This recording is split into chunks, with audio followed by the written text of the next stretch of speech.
We're back from the misty hills of Ganzhou. I think the perfect way to describe it would be it's kind of like southern China's secret sanatorium. It's up in the hills, it's really misty, but it's all very clean. I mean, ecologically, it's one of the most pristine places I've ever been to in China. And it's actually the source of the Dongjiang River, which supplies Hong Kong. Along the way, we learned a lot about Hakka history. What was good? I think the Hakka wine is really tasty and it's one of the best wine I've ever tasted. Also, I love the ATV wine. Yeah, that was two of the more memorable points of our trip. For me, being up at that altitude with all that moisture, I mean, it seemed kind of counterintuitive. Usually when you're high up, it gets a little drier, but in Ganzhou, I mean, it was consistently moist the whole time, and we were there in like early March, so middle of winter-ish.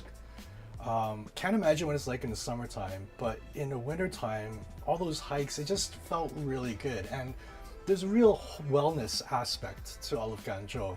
Like all the food you're eating is farm fresh. The spas we visited, I mean, you're hiking almost every day. It's just a really healthy kind of excursion getaway.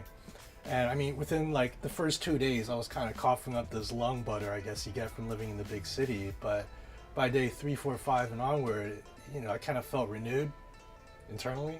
What was bad? One bad thing about Ganzhou, and I mean this is totally my fault, was I was totally unprepared for how cold it was there in early March. And I think I brought with me like 2 sweaters and a windbreaker because, you know, I'm like, Ganzhou is not that far from Hong Kong. It didn't take into account the elevation or any of the other factors. It's only by the luck. Thankfully, Peter totally overpacks and brought 2 winter jackets. Saved my butt there. Yeah. And that jacket saved my life. I mean, some nights it was so cold because I didn't know how to work the heater, because I didn't know the aircon was also a heater. I was like sleeping in that jacket. So after 8 days, like I pretty much had to dry clean it before I gave it back. So after a few days in Ganzhou, the things like start going repetitive. So I think it's better to go there for a weekend getaway. Advice? In terms of tips for getting to Ganzhou and enjoying it, it's not the easiest place to get to.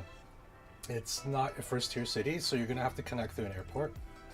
And they don't have a high-speed train yet, but apparently they're going to get one within the next 5 years or so.